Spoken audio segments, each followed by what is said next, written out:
tous, j'espère que vous allez bien. Je vous retrouve aujourd'hui pour vous parler séries. Il y a longtemps qu'on n'a pas pris le temps de parler de films et séries sur la chaîne, donc je me suis dit que c'était le moment, puisqu'on est en janvier et qu'on est en train de faire le point sur tout ce qu'on a aimé en 2023, donc de faire un point niveau séries. Je vais donc vous parler des séries que j'ai le plus appréciées en 2023, qui sont pour toutes sauf deux des découvertes de l'année, donc soit des séries qui sont sorties cette année-là, soit des séries qui sont sorties les années précédentes, mais moi j'étais passée à côté et donc je les ai découvertes récemment. Et ensuite on fera un petit point pour parler des séries que j'ai très envie de regarder en 2024.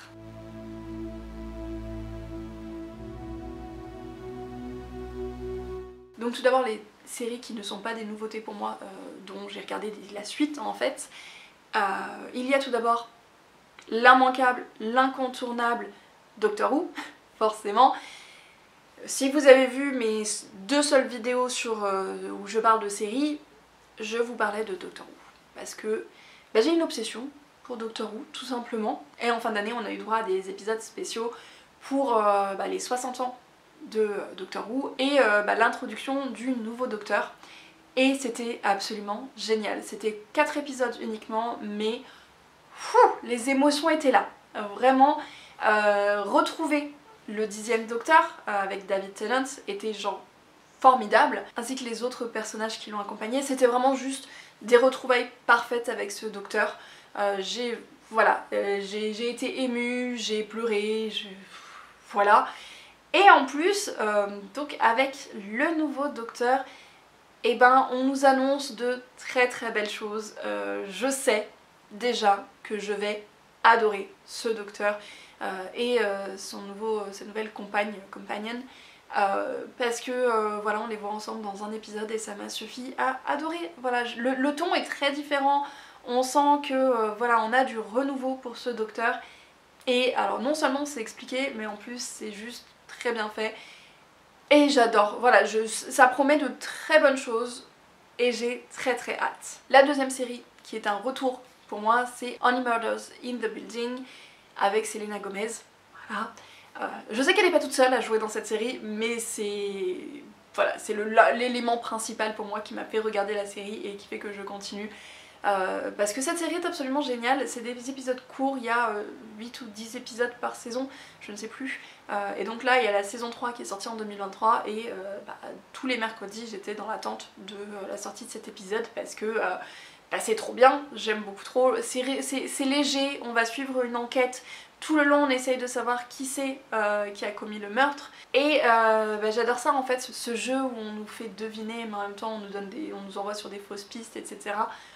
C'est juste un plaisir, les acteurs, le casting, Meryl Streep, pardon j'ai oublié de dire qu'il y avait Meryl Streep dans cette saison, Meryl Streep, le casting est absolument formidable. Donc vraiment une série à laquelle je suis accro, il y a une saison 4 qui a été officiellement annoncée et j'ai juste tellement hâte. Et donc pour les séries qui sont des nouveautés pour moi, on a malheureusement 3 séries pour lesquelles il n'y a eu qu'une seule saison et après c'est fini. La première c'est Queen Charlotte, A Bridgerton Story, qui était annoncée en une seule saison, il n'y aura pas de suite, c'est normal. Et dans cette série, on va suivre la reine Charlotte, donc que l'on connaît dans Bridgerton, et à travers l'histoire, hein, puisque la reine Charlotte a réellement existé. Et donc il y a un mélange d'éléments réels, d'éléments historiques, et de fiction, d'éléments qui ont été aussi très romancés, même les éléments d'histoire sont très romancés. Et donc on nous raconte les débuts de la reine Charlotte, on apprend à connaître ce personnage et j'ai adoré. Les messages qui sont transmis, la manière dont c'est fait, c'était plutôt pas mal. Mais surtout les émotions, la relation entre le roi George et la reine Charlotte, c'est vraiment quelque chose que j'ai trouvé très très beau, très triste également. Et l'évolution des personnages, l'évolution de leur relation, bref. J'adorais cette série, je l'ai dévorée et j'avoue avoir beaucoup ri. Voilà, la reine Charlotte m'amuse énormément. Autant Bridgerton j'ai bien aimé sans que ce soit non plus excessivement génial, mais la série Queen Charlotte est plusieurs crans au-dessus de Bridgerton. Donc maintenant j'ai hâte de regarder la saison 3 de Bridgerton pour retrouver ce personnage. On a ensuite Julie and the Phantoms qui a une seule saison et qui a été annulée à la fin de la saison. et je ne comprends pas pourquoi, parce que c'était juste trop bien. Donc c'est une série dans laquelle on va suivre une jeune fille qui a perdu sa mère, et suite à ça elle a arrêté de chanter et jouer de la musique, jusqu'à ce que un groupe débarque dans son garage, et ce sont des fantômes. Voilà, et on va suivre leur histoire. Il y a des chansons que je trouve très très belles, c'est mignon comme tout, voilà, on suit des ados donc c'est mignon comme tout. Et j'ai trouvé le concept super original, donc je ne comprends pas qu'on n'ait pas une suite. Voilà, je ne comprends pas. Netflix, que fais-tu? Et dans la même veine de séries que j'ai beaucoup aimé et dont je ne comprends pas l'annulation, c'est Lockwood & Co. Pareil, une seule saison. Et là on va suivre un trio de jeunes adolescents qui chassent des fantômes. Et dans le monde où ils habitent, c'est normal, c'est une profession. Et c'est une profession qui est occupée par les adolescents parce que ce sont les seuls qui ont la faculté, pour certains, de voir les fantômes, mais ils perdent cette faculté quand ils deviennent adultes. Et j'ai adoré, donc je ne comprends pas pourquoi est-ce que la série a été annulée. J'ai trouvé qu'il y avait vraiment tous les éléments. Il y avait une ambiance sombre très prenante, un côté spooky, mais pas trop non plus. On n'était pas, enfin voilà, j'ai pas tremblé, je me suis pas cachée sous ma couverture pendant les épisodes.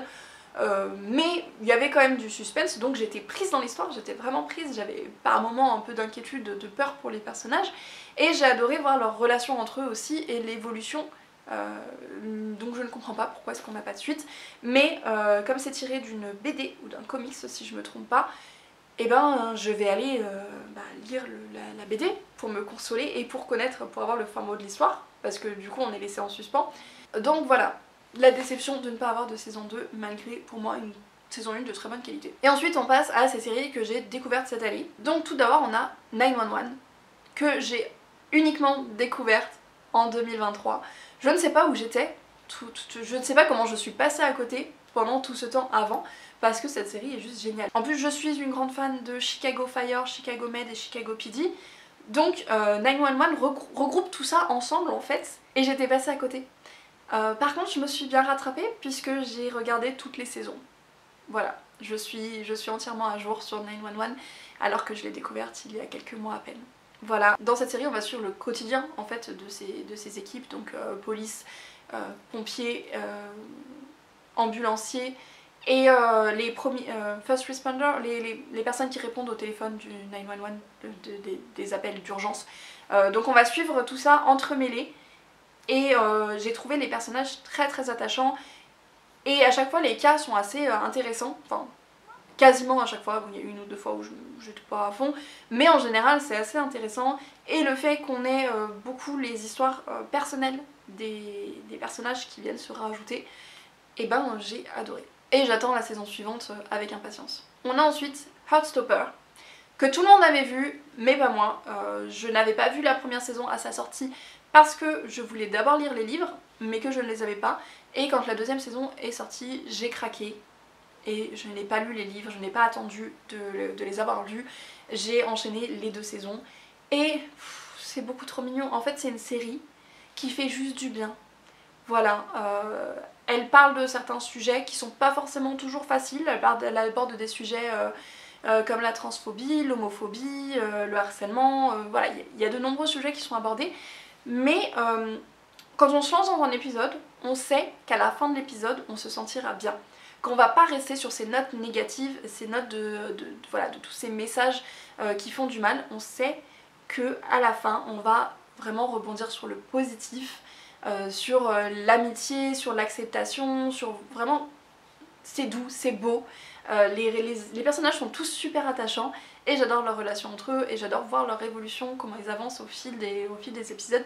Donc c'est juste une série que j'appelle une série doudou pour moi et que je continuerai de regarder avec grand plaisir quand la suite sortira, et je pense très clairement qu'un jour je m'achèterai les livres, parce que, enfin les livres ce sont des romans graphiques je crois, ou des BD, je ne sais plus. J'ai du mal à faire la différence entre roman graphique et BD, je sais pas si vous l'avez remarqué, mais j'ai régulièrement du mal à faire cette différence. Donc on va dire que ce sont des BD et que j'ai hâte de me les procurer parce que j'ai envie de retrouver Nick et Charlie. Et la dernière série qui était une nouveauté pour moi, mais pas que, il s'agit de The Last of Us. Donc je ne suis pas familière du jeu puisque je ne joue quasiment pas aux jeux vidéo. En fait je ne joue pas du tout aux jeux vidéo parce que je ne sais pas m'arrêter. Voilà, j'ai un problème, petit problème d'addiction. Donc pour éviter des abus. Je ne joue pas du tout au jeu, je n'ai pas de console, je n'ai rien du tout. Parce que sinon je sais que je n'ai plus de vie sociale, je n'ai plus de vie du tout, donc voilà, on évite. Donc je n'ai jamais joué à The Last of Us, même si je suis un peu familière quand même avec le design, puisque je l'avais vu passer auprès de certains amis, etc. Mais je ne connaissais pas les détails de l'histoire et de la quête, que j'ai découvert du coup avec la série, et j'ai adoré. Déjà le casting, voilà, Pedro Pascal, voilà.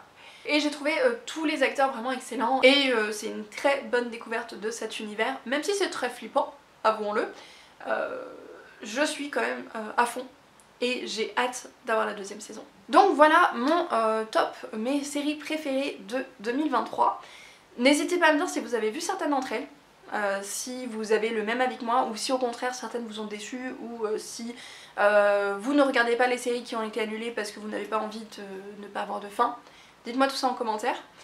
Et là du coup je vais vous parler de quelques séries que j'ai très envie de voir en 2024.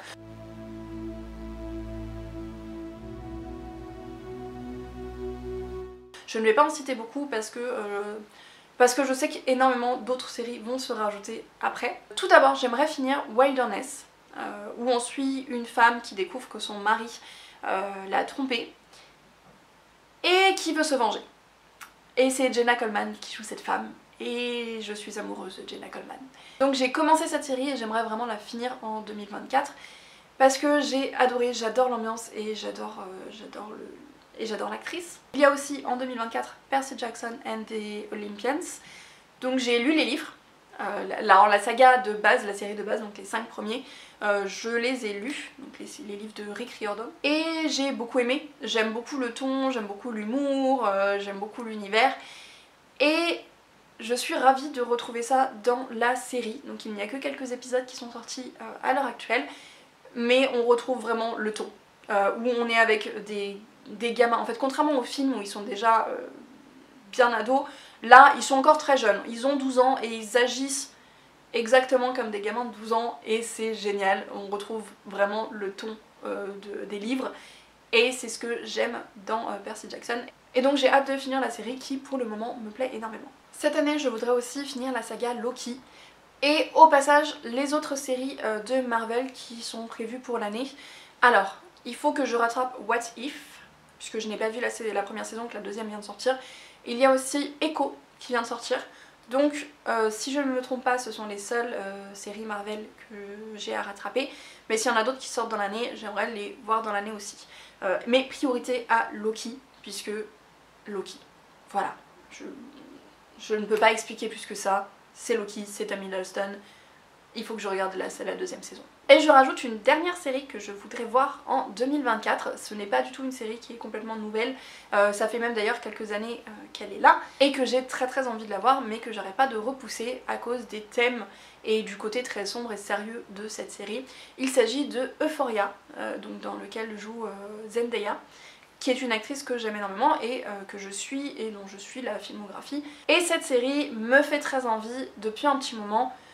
Donc je me dis que cette année, c'est l'année où je vais enfin me décider à me rattraper, à rattraper mon retard, sachant que la saison suivante ne va pas sortir tout de suite, donc ça me laisse un petit peu de temps. Donc voilà pour les séries que je voudrais voir en 2024. N'hésitez pas à me dire ce que vous pensez de ces séries si vous les avez vues.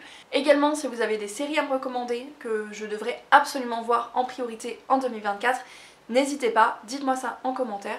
Sur ce, je vous souhaite à tous de très bonnes lectures, de très bonnes séries, et je vous dis à très bientôt.